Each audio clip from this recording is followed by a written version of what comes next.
আপনার হয়তো কোনো সময় মনে হইতে পারে যে ইলন মাস্ক এত কিছু করলেন কিভাবে, স্টিভ জবস, মার্ক জাকারবার্গ, শুধু ওনারাই না, বর্তমানে আরো কত বড় বড় এন্টারপ্রেনার আছেন, ওনারা এত কিছু করলেন কিভাবে?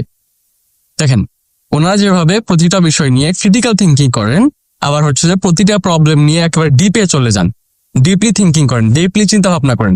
এটা কিন্তু আপনি করি না। আবার হচ্ছে যে আপনি ধরেন একটা কাজ করতেছেন, আপনি সারাদিন হার্ড ওয়ার্ক করতেছেন, দিন শেষে রেজাল্ট পাচ্ছেন না। আপনি বুঝতেছেন না যে আপনার প্রবলেমটা কোথায়, কেন আপনি প্রোডাক্টিভ থাকতে পারতেছেন না, কেন অনেকগুলো কাজ করতে পারতেছেন না, কি প্রবলেম, কোনো কিছু বুঝতেছেন না। আপনাকে ডিপলি চিন্তা ভাবনা করতে হবে। তো যদি ডিপলি চিন্তা ভাবনা করতে চান, তাহলে একটা জিনিস করতে পারেন, যেটা আমি করি পার্সোনালি। আপনি একটা কলম নিবেন, একটা খাতা নিবেন, আর হচ্ছে যে আপনি এখানে আপনার ফোন ইউজ করতে পারবেন না, আপনি ফোন রাখবেন না, পিসি রাখবেন না। আপনি ফাঁকা একটা ঘরে চলে যাবেন, যেখানে কোনো মানুষ নেই, আপনি জাস্ট একা থাকবেন, বা আপনি ছাদে চলে যাইতে পারেন। মোট কথা, আপনার একা থাকতে হবে। পরে আপনার যে প্রবলেম আছে সবগুলা আপনার খাতায় লিখবেন। হ্যাঁ, প্রতিটা প্রবলেম আপনার খাতায় লিখবেন।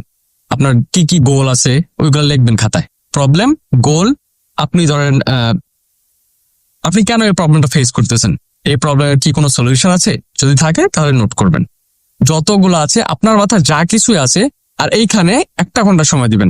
আপনি যদি সবকিছু যদি লেখেন না, আপনার খাতায় যদি লেখেন, সবকিছু নোট ডাউন করেন, যখন আপনি 1 ঘন্টার পরে একটু চেক দিবেন, একটু চেক করবেন, আপনি কিন্তু নিজেই নিজেকে বিশ্বাস করতে পারবেন না, হ্যাঁ হ্যাঁ আমি কি এত এইভাবে ডিপলি রিসার্চ করছি কোনো কিছুর উপরে, তারপর ডিভাইস ছাড়া। তো আপনি এটা ট্রাই করেন, দেখবেন যে অনেক উপকার আসতেছে।